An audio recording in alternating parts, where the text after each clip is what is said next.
Chers amis, bonjour. Nous sommes le dimanche 10 avril 2022, il est 9 heures. Dimanche 10 avril, jour des élections, premier tour des présidentielles. Chers amis, membres de la communauté arménienne de France, français d'origine arménienne, il faut aller voter. Voter, il faut aller tout simplement voter et remplir ses obligations citoyennes et puis marquer peut-être la présence de cette communauté arménienne de 600 000 membres en France. On est des Français d'origine arménienne, on doit participer à la vie politique. Voilà, premier tour des élections présidentielles. Votez qui vous voulez, mais votez. Voilà, tout simplement. Ou peut-être votez blanc. En tout cas, marquez votre nom dans les électeurs, dans ceux qui ont voté. Je crois que c'est un acte citoyen. Et au-delà, c'est un acte militant, tant pour la cause arménienne que pour la cause française, hein, tout simplement, de la vie publique, de la vie en France. On est là, on est français. Oui, le Dauphiné libéré, donc pour commencer, donc d'aujourd'hui, de ce matin, dimanche, bien sûr, jour des élections, voilà. Et je crois que le dimanche, donc le seul journal, le seul quotidien français, donc ici à Valence, aujourd'hui, il est très lu, très imprimé, parce que tout simplement, c'est le dimanche avec le programme TV. Et puis regardez donc je vous le montre plus près, donc de la commémoration du 107e anniversaire du génocide arménien à Valence, organisé et coordonné par le C24, comité du 24 avril Dromardèche, l'organe fédérateur donc, qui représente l'ensemble ou presque des associations arméniennes de la région. Voilà donc le programme précis, vous pouvez le trouver. Je le mettrai tout à l'heure aussi sur les Facebook et sur Armé News. Vous l'aurez donc dans le détail, le programme du 24 avril, dimanche 24 avril, qui commence à partir de 13 heures avec la cérémonie républicaine au parc Jouvet, monument aux morts, donc par le préfet à Valence. Ensuite, le défilé, le rassemblement, donc place Champ de Mars à l'appel du C24, et puis rassemblement, discours des jeunes, donc le manifestation à travers les boulevards, arrivée devant la stèle de Tauros, pas place Manouchian, à côté, donc place Jean-Manouk Stépanian, à peu près vers 14h, 14h15, discours, dépôt de gerbes, prières, et puis la journée sera terminée autour de à peu près 15h30 pour laisser la possibilité aux élus et aux électeurs d'aller peut-être voter. Ce sera le deuxième tour des élections présidentielles. Le 24 avril, dimanche 24 avril, dans 15 jours. Coup de chapeau. Coup de chapeau à Mathieu Bock-Côté dans son émission donc sur CNews hier soir à 20h. Il a invité notre ami Jean-Christophe Buisson, le défenseur de la cause arménienne, le défenseur vraiment de la cause juste des Arméniens, de l'Artsakh et de l'Arménie, un grand ami de l'Arménie. Il est le directeur adjoint du Figaro Magazine. Il a été plusieurs fois en Artsakh et en Arménie. Donc Jean-Christophe Buisson, brillamment, a parlé durant à peu près 15 minutes à peu près de l'Artsakh, des Arméniens, du sort des Arméniens, du génocide, de la guerre des 44 jours, et puis aussi de cette Turquie, de ce complot turco-azéri dirigé contre les Arméniens dont personne n'en parle. Aujourd'hui, tout le monde parle de l'Ukraine, mais personne ne parle des horreurs qui sont passées, qui se passent en Artsakh encore aujourd'hui, qui est un pays qui est terrorisé par cette présence turco-ottomane, turco-azérie. Et voilà, donc, et les médias ne sont pas présents, malheureusement. Heureusement qu'il y a des justes comme Jean-Christophe Buisson et d'autres hein, aussi comme Mathieu Bock-Côté, puis d'autres qui sont intervenus, hein, qui connaissent très bien. Mathieu Bock-Côté, donc qui est canadien, mais le plus français des Canadiens, un très très bon connaisseur de l'histoire et des Arméniens et de tout, hein, d'ailleurs, un brillant personnage, avec notre brillant aussi Jean-Christophe Buisson, donc le nom il revient souvent, hein, bravo à lui. Voilà, une très belle émission que vous pouvez voir sur ma page Facebook et que vous pouvez aussi voir sur armenius.com. Le replay en qualité image, donc je ne l'ai pas encore, je l'aurai peut-être dans la matinée. Dès que je l'ai, je vous mettrai aussi sur la page Facebook. Vous étiez déjà nombreux, je crois qu'il y a plus de 70 partages à partager donc la vidéo et puis l'annonce hein, de cette émission. Bravo à vous, ça veut dire que vous vous intéressez, vous suivez donc de près l'actualité des Arméniens. Voilà. Alors, en actualité, oui, aujourd'hui, donc 30e anniversaire, donc ça, on en parle très peu, des massacres de Marara en Artsakh, des massacres commis par l'Azerbaïdjan, par l'armée azérie, dans un village arménien, donc près de Mardakert, le 10 avril 1992, donc il y a 30 ans exactement. Donc les troupes azéries, donc les Arméniens s'étaient retirés. Par contre, des personnes handicapées ou âgées étaient toujours restées au village. Le lendemain, les soldats arméniens ont repris, les combattants arméniens ont repris donc ce village de Marara.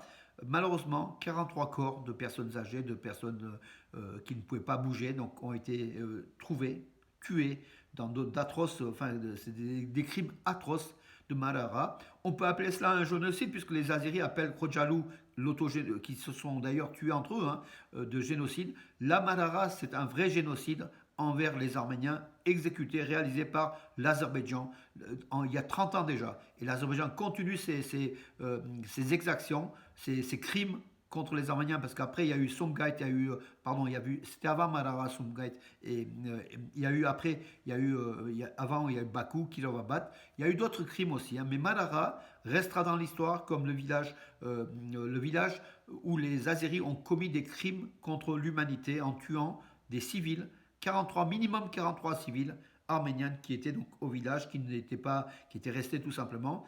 Voilà, la barbarie, donc azérie une nouvelle fois démontrée. Aujourd'hui, c'est le 30e anniversaire, mes amis, souvenons-nous-en, souvenons-nous, surtout un souvenir pour pas que ça se répète, ce genre de crime.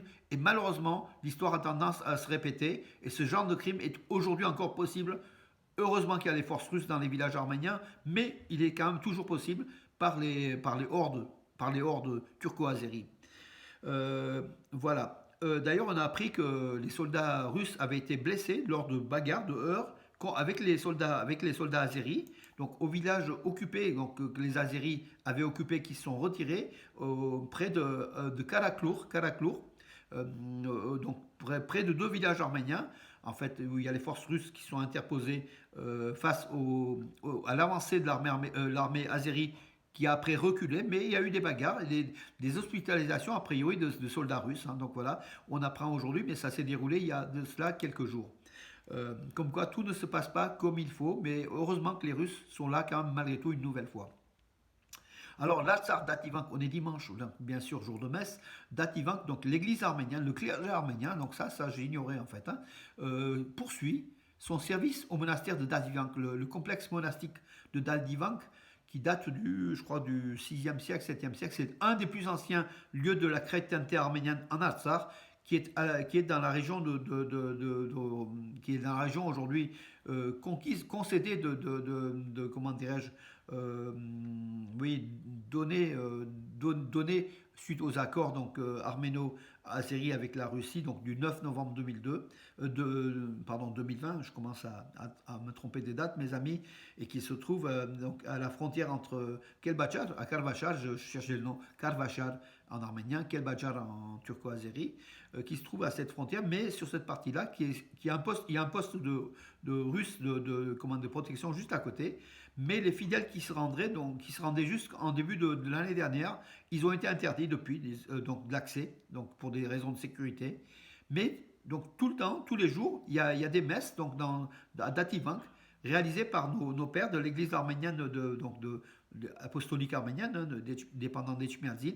Voilà, là c'est du diocèse de l'Artsar. C'est ce que révèle en fait l'évêque Votanes Abramian, qui est le responsable, le primat du diocèse de l'Artsakh. Donc d'Ativank, il y a encore des messes arméniennes, mais sans les fidèles arméniens, en espérant que les fidèles arméniens puissent retourner, donc avec l'autorisation bien sûr des forces de sécurité russes, et puis des accords avec peut-être Bakou, qu'ils puissent retourner dans cette église arménienne, suivre la liturgie arménienne, la messe.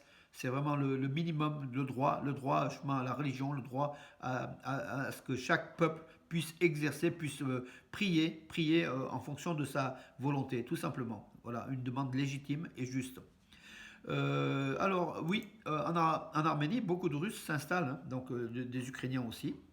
Là, c'est Ksenia Chilingarov. Ksenia Chilingarov, elle est connue. C'est la fille de l'explorateur polaire russe d'origine arménienne, Arthur Chilingarov. Je crois qu'il est académicien aussi, hein, de russe, mais d'origine arménienne. Hein, voilà, il était à la Douma, ou il est toujours à la Douma aussi, donc le Parlement russe. Donc c'est un grand personnage, hein, donc ce Arthur Chilingarov. Sa fille, Ksenia Chilingarov, a pris la nationalité donc arménienne. Elle est venue en Arménie, elle a posé, donc Elle est russe et arménienne, voilà, donc c'est une bonne chose pour l'Arménie. Elle était directrice d'un journal, elle était dans les médias, le magazine Pride. Donc du coup, en Arménie peut-être, et puis donc elle était, comment dirais-je, aussi directrice de la marque de vêtements d'hiver Arctic qu'elle avait créée, Arctic Explorer. D'ailleurs, son père était un explorateur des Arctiques, hein, donc le Chilingarov, et je crois qu'il est descendu dans des eaux très profondes, donc voilà, donc il a un record, hein, donc voilà, Arthur Chilingarov. Sa fille, donc aujourd'hui, a pris, c'est d'une famille arménienne installée en Russie depuis de longtemps. Sa fille, donc, a eu donc la citoyenneté arménienne. On peut s'en réjouir, hein, je crois que c'est pas mauvais, hein. Donc voilà, et par contre, il faut qu'elle réside un peu plus souvent en Arménie, qu'elle participe à la vie locale en Arménie. Je crois que ça serait encore mieux. Le tourisme en Arménie. Donc le tourisme en Arménie, ben, écoutez, 25 000 touristes au premier trimestre donc 2022. C'est bien meilleur que 21, où c'était autour de 2021, c'était de, je vais vous le dire, très peu, hein, autour de ben, j'ai pas le chiffre, écoutez, je crois que c'était. Oui, non, pardon, il était 87 000. De 87 000, on passe à 250 000. Mais en 2019, avant Covid, c'était 333 000. Donc on n'est pas encore au niveau des avant Covid, mais ça va venir. L'Arménie s'ouvre encore, se réouvre au tourisme. Surtout que maintenant, le Covid a tendance à partir, hein. Donc en Arménie, chaque jour, avant, il y avait plusieurs dizaines de morts suite au Covid. Maintenant, il y a des journées où il n'y en a aucun. Donc voilà, donc une bonne chose. Et puis des compagnies aériennes qui sont venues, hein, de nouvelles compagnies, des low cost. Il faut aller en Arménie. Donc voilà, nous on ira au mois d'octobre, peut-être avant aussi. Voilà mes amis. Donc il faut aller en Arménie, dépenser son argent en Arménie, aider cette économie arménienne, cette population arménienne, participer au développement de la vie en Arménie, en y allant, en témoignant, et puis en vivant. L'Arménie est un pays très agréable, hein, comme disent beaucoup de Russes qui sont installés donc en Arménie. Tout est bon, tout est doux, la population est accueillante. Ben, on connaît, hein, l'accueil chaleureux des Arméniens. Voilà, mes amis. Après la guerre à Rosnavar, c'est dans la région de Sunik, c'est un village. 250 hectares de pâturage et 80 hectares de prairies, 15 hectares de terres arables sont passés du côté azéri. Les Azéris ont grignoté après la guerre de l'Altsar, les 44 jours de l'Altsar, dans ce village frontalier donc aujourd'hui entre l'Azerbaïdjan, avant c'était le Altsar, et l'Arménie dans la région de Sunik.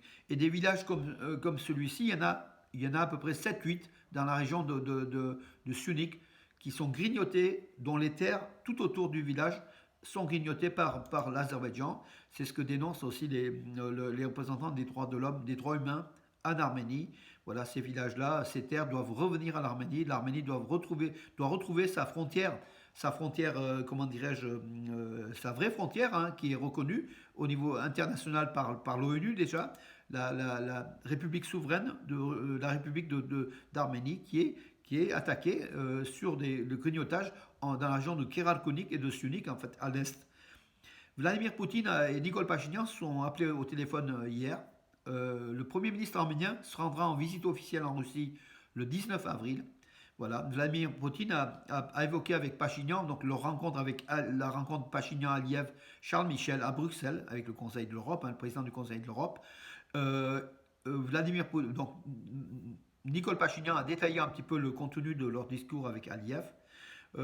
Poutine a dit que donc, la Russie est prête à fournir tous les moyens et puis va faire l'arbitre pour le tracé frontalier donc entre l'Arménie et l'Azerbaïdjan. Et puis après le développement des voies de communication du Sud-Caucase, c'est le but c'est comment dirais-je, c'est l'objectif de la Russie, hein, aussi.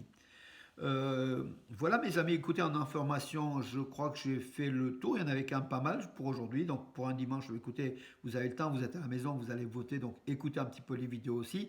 Et puis imprégnez-vous donc de l'Arménie et de l'arménité.